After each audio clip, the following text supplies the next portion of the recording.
I'm going to talk about conscientious objection in the past and why it's still relevant in Britain today in a context in which we don't have physical conscription. I thought I'd start off with some personal stories. So I want to say the picture's rather grainy. It was taken in 1916. And that is Howard Martin, who at this stage, he was 31. After World War I started in 1914, although there was a lot of pressure to join the armed forces, conscription as such wasn't introduced until the beginning of 1916. Howard found himself amongst one of 35 prisoners who were especially badly treated. And the army, in an attempt to break conscientious objectors, shipped 35 objectors who were technically soldiers out to the front in France. All of them, every one of them, refused to obey orders. They were all ready to go the whole way. And they were all sentenced to death. Howard was the first to be sentenced to death. But at the last moment, because of lobbying back in Britain, the sentence was commuted to 10 years imprisonment. The woman on the right, that is Taya Kamina. She is an Israeli, but she refused to join, was given so many days in prison. After a while, she'd been a total of 150 days in prison, but that was in 6 or 7 short sentences. Taya was eventually released in 2016. And the third person here in the naval uniform, that's Michael Lyons, and he's British, and he's a very recent conscientious objector.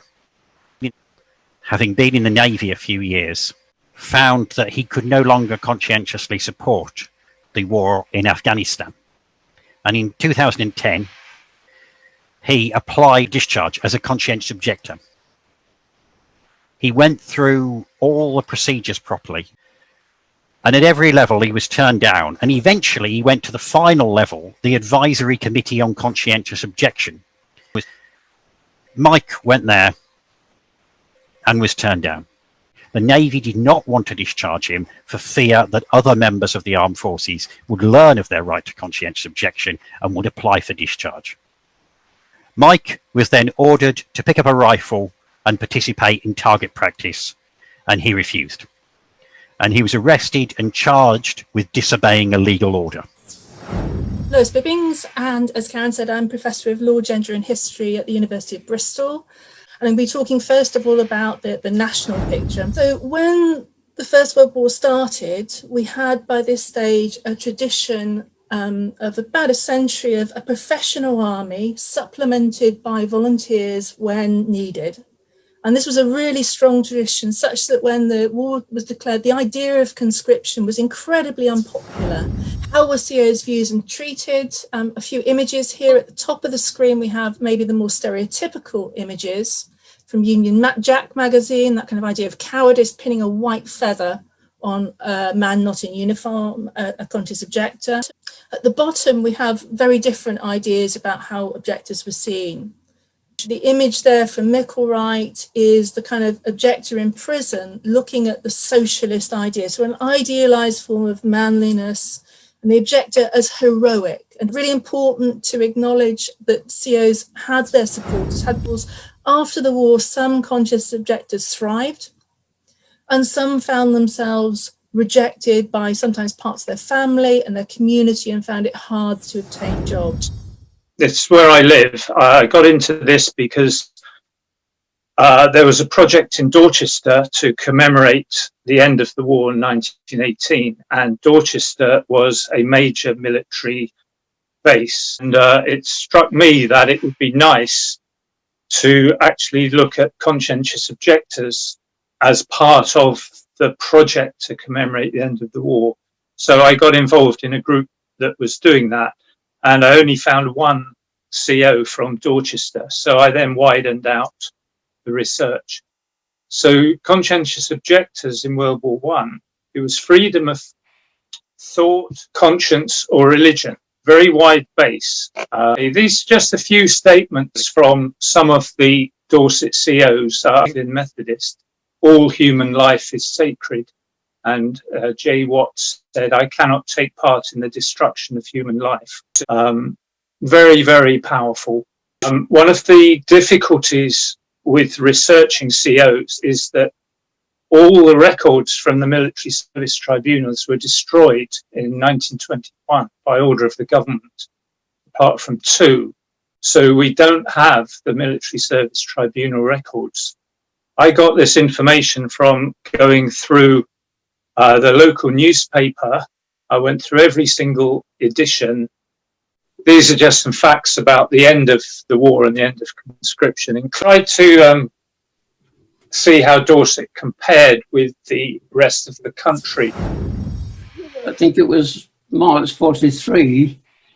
I was called to the tribunal, and it was like a courthouse, really.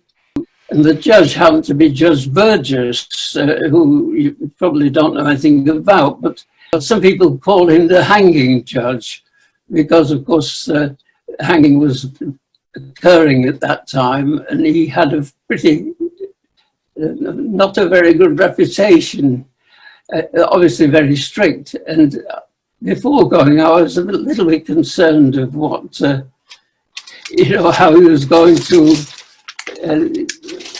deal with me. So you had to make a statement, first of all, write it out, send it up to them, and you could choose to have 2 witnesses. This is the, I don't know if you can see, that is the original document.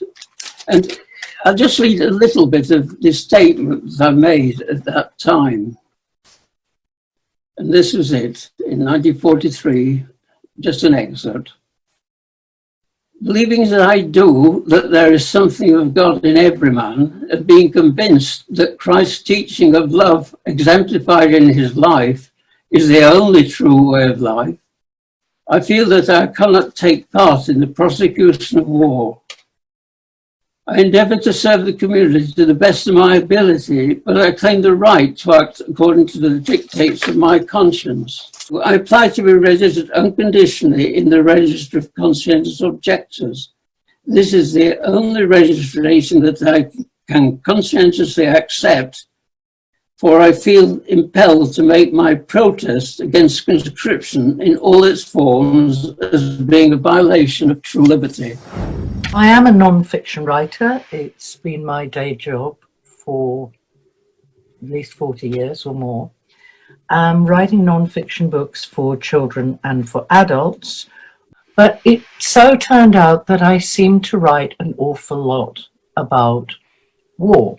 So I wrote my book, Conscientious Objectors of the Second World War, which was closely followed by Conscientious Objectors of the First World War.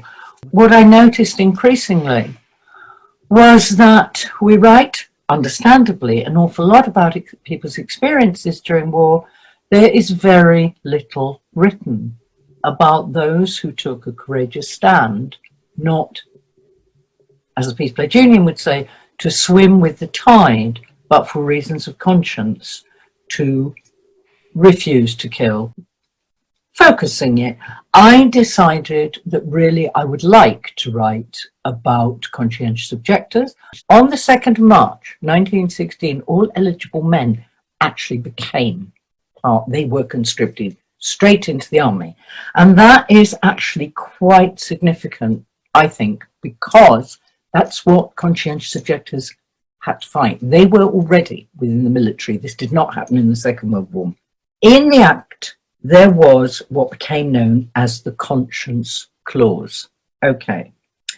And basically it meant there were 3 other areas for exemption, but under this one, which is what we're interested in, it meant that by law, a man, and it was men at that point, could claim exemption on grounds of conscience. So was born the conscientious objector, the CO, or the contrary, as they became known. And I think it is quite important because, of course, until there's conscription, there is no conscientious objector. A conscientious objector is a legal status, if you like. Clearly, if it's peacetime, you don't need stand up as conscientious objector. Do a joint presentation with Murat trying to tackle the difficult issue of Cyprus in regard to conscientious objection. Cyprus is the ex-British colonial, 60s declared the independency. Even on here, the problem is start because the Cypriot, Turkish Cypriot and Greek Cypriot is not demand this independency. I will go on to say that on both parts, apart from all these armies, we have conscription. These are some data which are quite interesting from the EPCO annual report. Cyprus has a very high percentage of conscripts as part of the total strength of the armed forces. It's actually the highest in the European area. It is a conflict of the constitutional rights. So we are transferring my court case to the first time the Constitutional Court. And almost 2 years we're spending time in the Constitutional Court, but on the Constitutional Court process, European Court of Human Rights first time declared that with the Bayatyan case, violation of the human rights about the freedom of thought. So it's the first case, and the 2011 we get again. I'm Natalia, and I'm based in Bogota, Colombia. And I'm Director of HISTQ Program Worker at Forest Sisters International. I would like to start mentioning briefly what WRI is. Forest Sisters International is a global network of anti-militarist and pacifist grassroots organization and individuals committed to the removal of all war causes. We run 3 programs: the Nonviolence Program, the Right to Refuse to Kill Program, and the Countering of Militarization of Youth Program. Since its foundation in 1921, conscientious objection has been at the core of WRI's work. It's really important to raise awareness about conscientious objections. So for us, it's really valuable to be here and share some of the work we do. We know that each country has their own background and conflicts and government policies. So we understand that it's easy to feel isolated when so many things are happening at the same time. And I think this year reminded us about that. So yeah, we think like through international solidarity, we think that peace activists and CEOs can feel supported. We can make their voices heard. Whenever a CEO is imprisoned or irregularly recruited, we encourage people to send an email to the authorities. So yeah, to pressure them to release them. So we had 2 recent CEO alerts, one from a CEO in Israel and another one in Colombia. And yeah, we received the good news that both were released. I'll give you a potted history of war tax resistance. But before I do, I'll give you a potted history of my own, so you know where I'm coming from. I've been a war tax resistor since the Iraq War. And before that, I was a member of Conscience since the 1980s.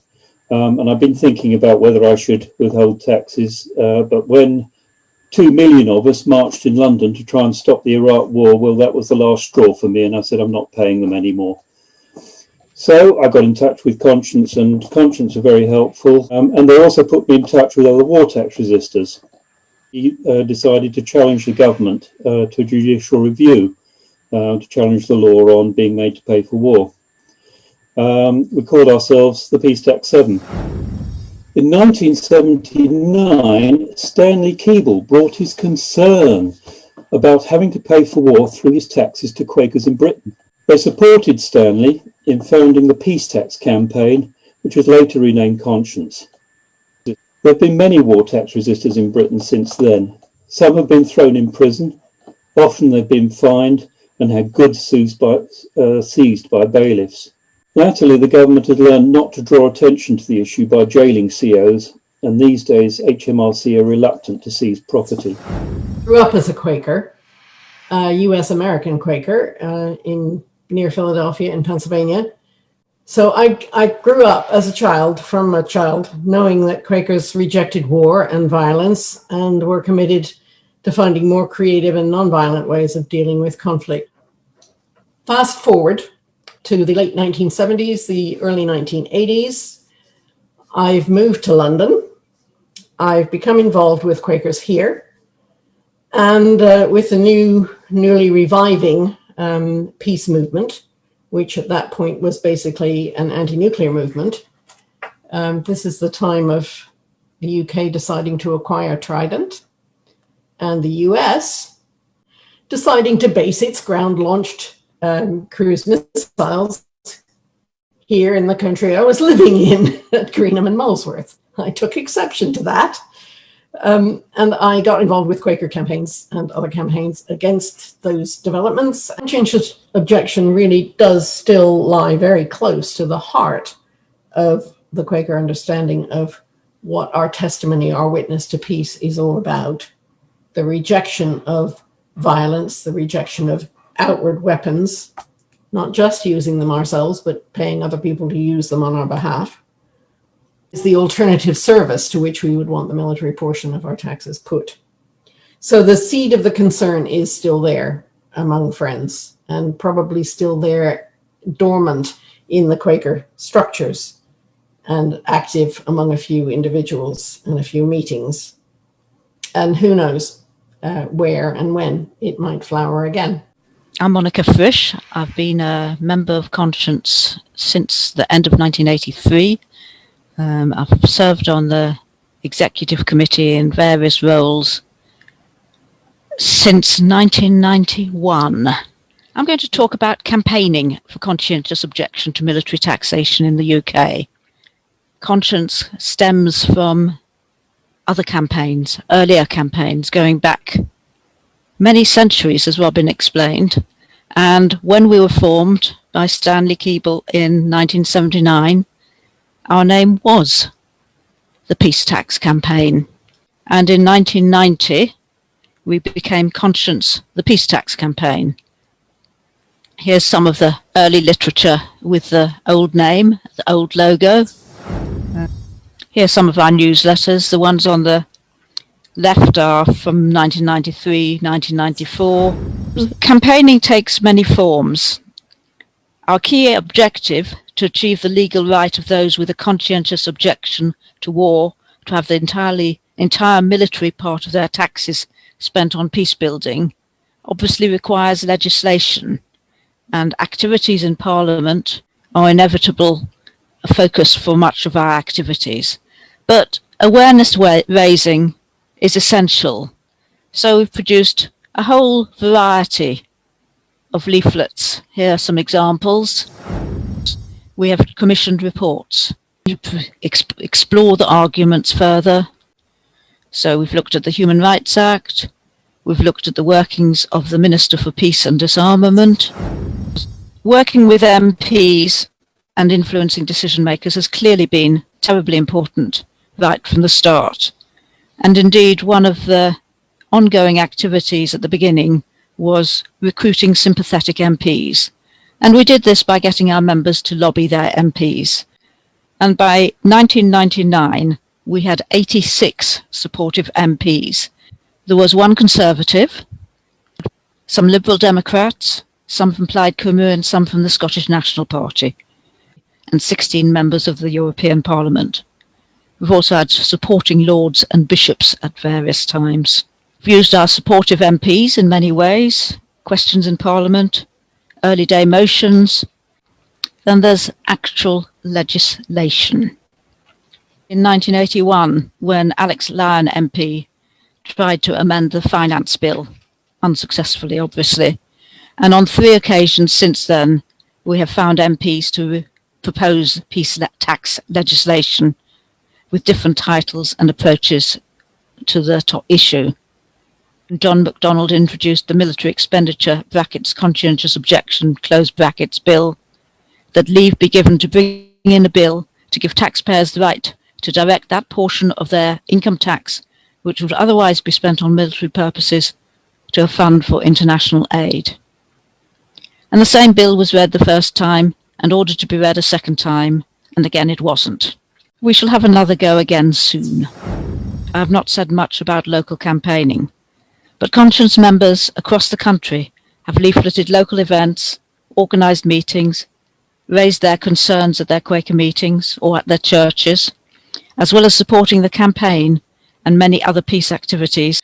This is one of our current and extremely energetic campaigners, and Kanatli, campaigning in Scotland. It is essential to use a variety of means to reach different audiences and to get our concerns across.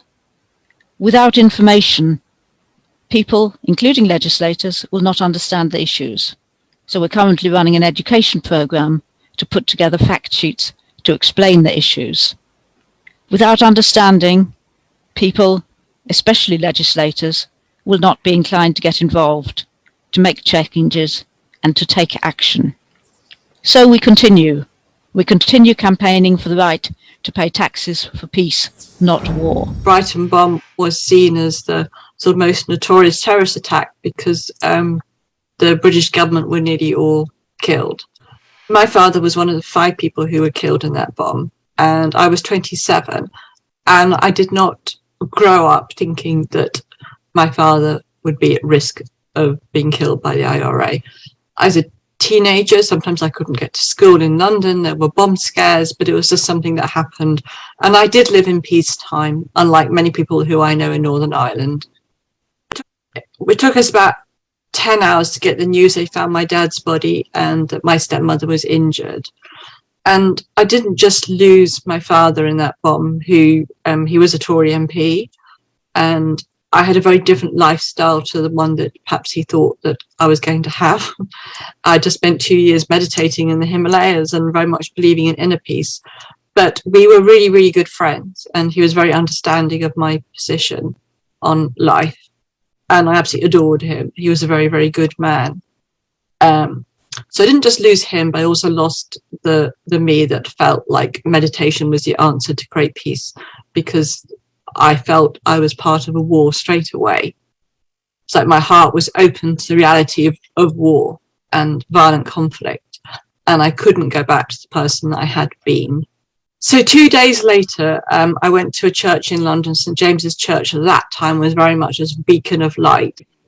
And as I was sitting there listening to them, I made a decision. I'm going to find a way to bring something positive out of what had happened. I'm going to find a way to understand the IRA, because I don't want an enemy. And I saw it as a choice. Do I go on the route of revenge? Do I stay a victim? Do I have an enemy? Or do I find a way to change this around? And this was 2 days later. How could this feel okay? I'm off to meet the man who killed my father.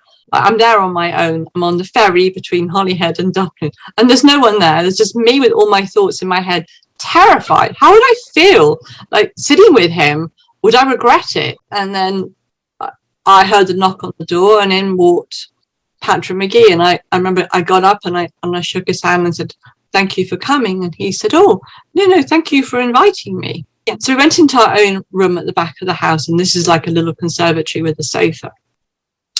And I had some strange thought. I remember looking at him and thinking, "You don't look like my idea of a terrorist," whatever my idea of a terrorist is. And another part of me going, "Joe, just go now. You're with the man who killed your father. Go while you can. You shouldn't be here." I didn't meet him to change him. I didn't meet him to judge him or blame him. I met him to see his humanity, because that was going to give me something back.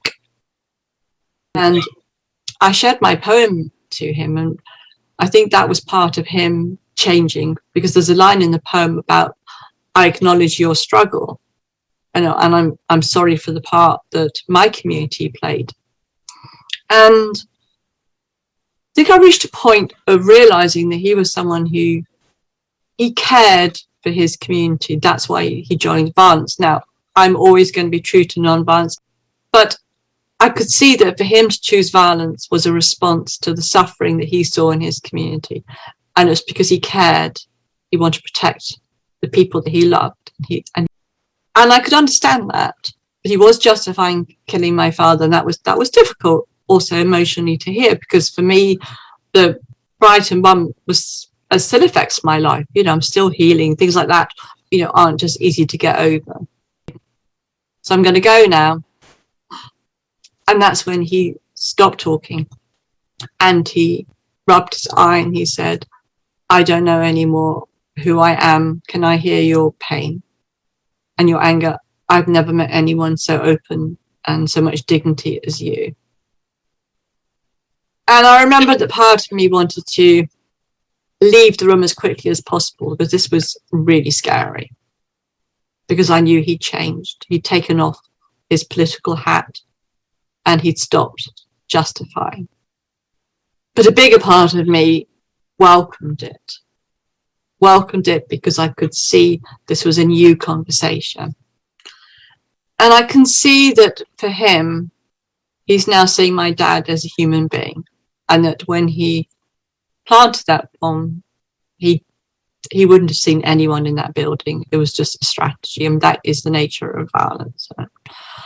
And so he's realizing that just as he accused the other of demonizing them, which was true, he also has lost some of his humanity for using violence, and he's demonized the other. And he would say that he was disarmed by my empathy. And if I'd gone in there shouting at him and arguing, he would have stayed in a very safe place of righteousness. And as he knows more about my dad, he's beginning to feel the impact of what he did. And there's another hour and a half, so we've now been together 3 hours, and I've reached my limit. So as I'm being present to him, I'm also listening to myself, and I knew I couldn't be there anymore. And I said to him, I thanked him, said, I'm gonna go now. And he said, I'm really sorry I killed your dad. I'd broken a taboo of society. I'd met my enemy and I'd seen his humanity.